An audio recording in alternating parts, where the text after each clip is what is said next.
1971 সালের স্বাধীনতা তো আমরা দেখতে পারিনি, কিন্তু 2024-এ এসে আমরা এক নতুন স্বাধীনতা পেলাম। আর এতটাই স্বাধীনতা পেলাম, শুরু করে দিলাম ভাঙচুর, লুটপাট, জ্বালাও পোড়াও, চুরি। কি অদ্ভুত বাঙালি আমরা, তাই না? এত এত ভাই বোনের রক্তের বিনিময়ে আমরা এই স্বাধীনতাটা পেয়েছি। তারুণ্যের জয় হয়েছে। সুষ্ঠু সুন্দর স্বাধীনতা আমাদের সবারই কাম্য।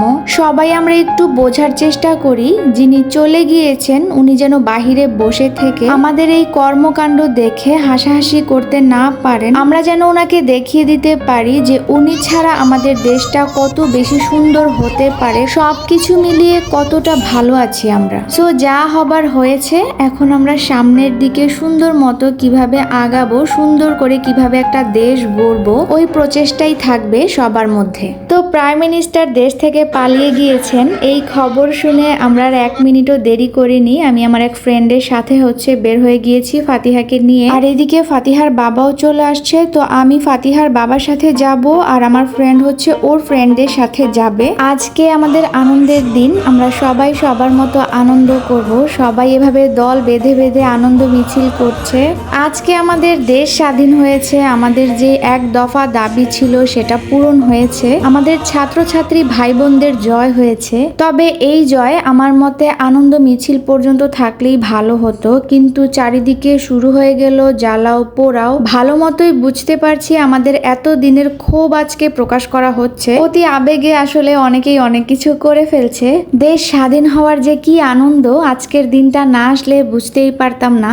তো আমরা সংসদ ভবনের দিকে যাচ্ছি, মানে ওইখানের কি অবস্থা দেখব। গণভবন হয়েই যাচ্ছি। চারিদিকে আনন্দ মিছিল, সবার হাতে পতাকা। আর এইদিকে আর্মিরাও যেন আজকে অনেক খুশি, তাদেরকে দেখেই বোঝা যাচ্ছিল আজকে আমরা স্বাধীন, আমাদের জয় হয়েছে, তারুণ্যের জয় হয়েছে। আমরা শান্তিনগর হয়ে যাচ্ছিলাম, সব দিকের পরিস্থিতি দেখতে দেখতে যাচ্ছিলাম। আর এখানে দেখতে পেলাম এত ভাঙচুর হচ্ছে এই বিল্ডিংটায়। এটা কি ছিল কে জানে, তবে এগুলো আমাদের মোটেও কাম্য না। এরকম ভাঙচুর করে আসলে দেশেরই ক্ষতি হয়। আর সারা রাস্তা জুড়ে তো দেখতেই পাচ্ছিলাম গণভবন থেকে মানুষ কত কিছু যে নিয়ে যাচ্ছে, যে যা পেরেছে নিয়ে গিয়েছে। কোনো কিছুই আসলে এখন আর বলার নাই, কারণ তোমরা সবাই জানো যে কোনো কিছু বাদ নাই যে কেউ নেয়নি। আমি শুধু একটা জিনিসই চিন্তা করি, এই যে আমাদের এই কর্মকাণ্ডগুলো, এগুলো যখন বাহিরের দেশের মানুষরা দেখবে তখন কি ভাববে আমাদের নিয়ে। খুবই লজ্জাজনক, খুবই লজ্জাজনক, মানে ভাবলেও নিজের কাছে লজ্জা লাগে।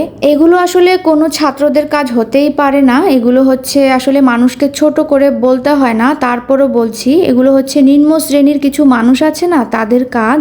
একজনের জন্য 10 জনের বদনাম, এই আর কি। একটা মজার কথা তোমাদেরকে বলি, 2-4 জনকে আমি বলেছিলাম, মানে আমি প্রতিবাদ করেছিলাম যে কেন এই কাজগুলো তারা করলো, কেন এইসব নিয়ে আসলো। তো তারা আমাকে বলে কি জানো, আমি আনতে পারিনি দেখে নাকি আমার জেলাস হচ্ছে, এই জন্য আমি তাদেরকে বলছি। মানে ওদের চিন্তা ভাবনাও কতটা নিম্ন, এবার তোমরাই বোঝো।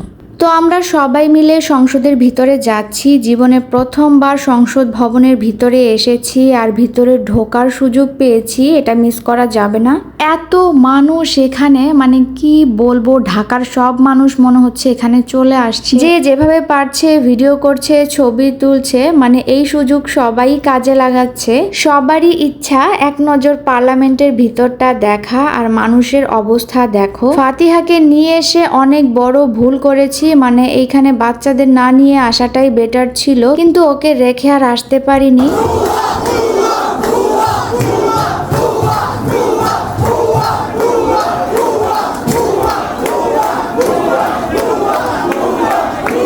সংসদের ভিতরে এসে এগুলো করা আসলে যুক্তিসঙ্গত না, তারপরও সবাই আনন্দ মিছিল করছে। আবেগে সবাই সবকিছু ভুলে গিয়েছে। আমি এইরকম গ্যাদারিং প্লেসে একদমই যেতে পারি না, কিন্তু আমিও আবেগে চলে আসছি। আর এসে হাড়ে হাড়ে টের পাচ্ছি ভয়ঙ্কর এক অবস্থার মধ্যে পড়ে গিয়েছিলাম। এত এত কাঁচ ভাঙা, পেরেক, মানুষের যে কি পরিমাণ ধাক্কা ধাক্কি, এত সাফোকেটেড পরিবেশটা, কোনো রকমের বাতাস নেই। এক কথায় মরে যেতে নিয়েছিলাম ভিতরে এসে। আমরা 3 জনই অসুস্থ হয়ে গিয়েছি। আর এদিকে ফাতিহার বাবা আমাকে দেখাচ্ছিল যে নিচের দিকে তাকিয়ে হাঁটো, কি পরিমাণ কাঁচ ভাঙা আর পেরেক। এক নজর পার্লামেন্টটা দেখার জন্য কত মানুষ যে অসুস্থ হয়ে গিয়েছে। তো এক নজর দেখেই আবার চলে আসি। এটা সাকিব আল হাসান, ফেরদৌস, ওদের সিট। আমি আসলে বুঝলাম না যে এটা তো হাসিনার বাপের সম্পত্তি না, তো এইরকম ভাঙচুর করে কি লাভ হলো আল্লাহই জানে।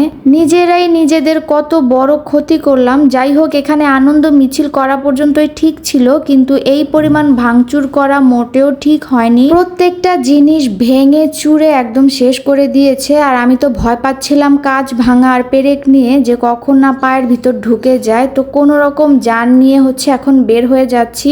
ভাইরে ভাই, অনেক কষ্ট হয়েছে, যাই হোক বের হতে পেরেছি। আর এইদিকে এসে ফাতিহাকে পাটা ধুয়ে দিচ্ছিলাম। যেই কাজটা আমি নিজে করছি এটাও অনেক খারাপ একটা কাজ, মানে সংসদের এই পানিগুলো দিয়ে ফাতিহার পা ধুয়ে দিচ্ছিলাম।